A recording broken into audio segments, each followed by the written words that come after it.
नमस्कार। आप सभी का YouTube चैनल रोचक हिंदी संसार में स्वागत है। आज मैं आपके समक्ष लेकर उपस्थित हुई हूँ कक्षा 12 की आरोह की पाठ्यपुस्तक की काव्य खंड का तीसरा पाठ। इस पाठ के कवि हैं कुंवर नारायण और उनके द्वारा रचित दो कविताएं यहाँ संलग्न की गई हैं। पहली कविता का नाम है कविता के बहाने और दूसरी कविता है बात सीधी थी पर। आज इसी पाठ से संबंधित परीक्षा उपयोगी प्रश्नों पर हम चर्चा करेंगे। आइए शुरुआत करते हैं। पहला प्रश्न है, इस कविता के बहाने बताएं कि सब घर एक कर देने के माने क्या है। उत्तर है, सब घर एक कर देने के माने यह है कि कविता की उड़ान चिड़िया की उड़ान और फूल की सुगंध के समान केवल इस घर से उस घर तक सीमित नहीं है, वरन वह तो सब घरों तक एक समान रूप से पहुंचती है और सभी को एक समान रूप से आनंदित करती है। अर्थात कविता का क्षेत्र असीमित है। वह देश काल क्षेत्र अथवा जाति पाति की सीमा को लांघकर सबको एक समान रूप से आनंद अर्थात रस का आस्वादन कराती है। आशय यही है कि वह विश्व भर के घरों को अपने निष्पक्ष रसास्वादन से एकता के सूत्र में पिरोने की सामर्थ्य रखती है। यह सामर्थ्य केवल कविता में है अथवा बच्चों के खेल में है, चिड़िया और फूल में तो कदापि नहीं।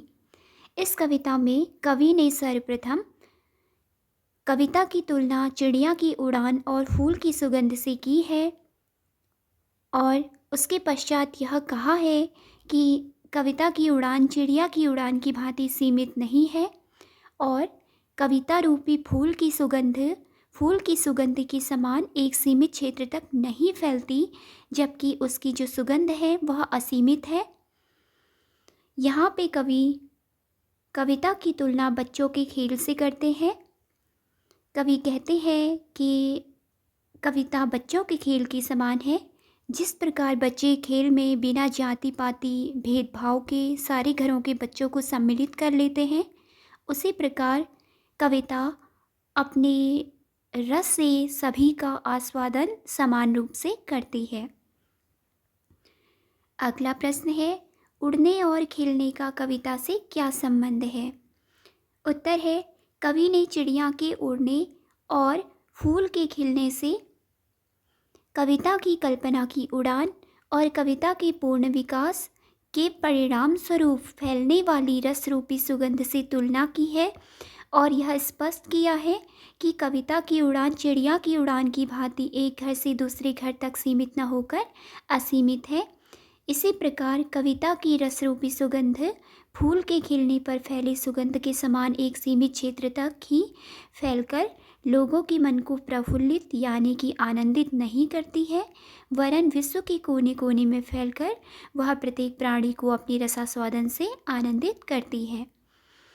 यहाँ पे कवि कहते हैं कि कविता की उड़ान चिड़िया की उड़ान की भांति एक घर से दूसरे घर तक सीमित नहीं है, वरन वह असीमित है और कविता रूपी फूल की सुगंध के समान एक सीमित क्षेत्र तक न फैलकर सर्वत्र फैलती है, अर्थात चारों दिशाओं में वह अपना प्रभुत्व कायम करती है और सभी को समान रूप से आनंदित करती है। अगला प्रश्न है, कविता और बच्चे को समानांतर रखने के क्या कारण हो सकते हैं। कवि ने अपनी कविता में जो कविता की तुलना है बच्चों के खेल से की है। आखिर उन्होंने बच्चे के समानांतर कविता को क्यों रखा है, इस विषय में यहाँ पे पूछा गया है। उत्तर है, कविता और बच्चे को समानांतर रखने का कारण यह है कि बच्चे के खेल की कोई सीमा नहीं होती। वह अपने खेल में विश्व के किसी व्यक्ति, बच्चे और वस्तु को बिना किसी भेदभाव के सम्मिलित कर लेता है, अर्थात वह विश्व को एकता के सूत्र में पिरोने की सामर्थ्य रखता है। इसी प्रकार से कविता बिना किसी भेदभाव के विश्व के किसी भी व्यक्ति, वस्तु अथवा प्राणी को स्वयं में समाहित कर सकती है। वह बच्चों के खेल की भांति प्रत्येक व्यक्ति को आनंदित करने की सामर्थ्य भी रखती है। इसके अतिरिक्त बच्चों के खेल अधिकांशतः कल्पना आधारित होते हैं और कविता का अस्तित्व भी कल्पना आधारित होता है। यानी कि यहाँ पे कवि ने कविता की तुलना बच्चों के खेल से की है, क्योंकि जिस प्रकार खेल की कोई सीमा नहीं होती, बच्चे अपने खेल में बिना जाति पाति के, बिना भेदभाव के प्रत्येक बच्चे को शामिल कर लेते हैं, उसी प्रकार कविता भी सभी को एक सूत्र में पिरोती है, अर्थात वो सभी को समान रूप से आनंदित करती है। अगला प्रश्न है, कविता के संदर्भ में बिना मुरझाए महकने के माने क्या होते हैं? बिना मुरझाए महकने के माने कहने का तात्पर्य यही है कि फूल जब तक मुरझाता नहीं है, वह तभी तक अपनी सुगंध से सबको आनंदित करता है, यानी कि सभी को अपनी सुगंध से महकाता रहता है। जबकि जब अगर फूल मुरझा जाए तो उसके पश्चात उसकी सुगंध समाप्त हो जाती है। आइए उत्तर देखते हैं। फूल तब तक अपनी सुगंध से संसार को महकाता रहता है जब तक वह खिला होता है। मुरझाने के पश्चात उसकी सुगंध समाप्त हो जाती है, किंतु कविता की सुगंध रसास्वादन अक्षुण्ण रहती है, उसमें कभी भी ह्रास नहीं होता, अर्थात वह फूल की भांति कभी मुरझाती नहीं है और प्रत्येक देश काल में अपनी सुगंध से सबको प्रफुल्लित करती रहती है। यही बिना मुरझाए महकने के माने हैं, यानी कि कविता कभी मुरझाती नहीं है और सभी को अपनी सुगंध से समान रूप से सभी को सुगंधित करती है, सभी को प्रफुल्लित करती है, आनंदित करती है। अगला प्रश्न है, भाषा को सहूलियत से बरतने से क्या अभिप्राय है? बात सीधी थी, पर कविता से यह प्रश्न पूछा गया है कि भाषा को सहूलियत से बरतने से क्या अभिप्राय है।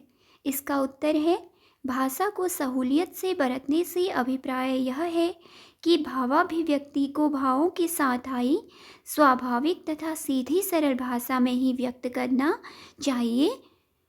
उसके लिए किन्हीं शब्दों को खोजने का प्रयास नहीं करना चाहिए।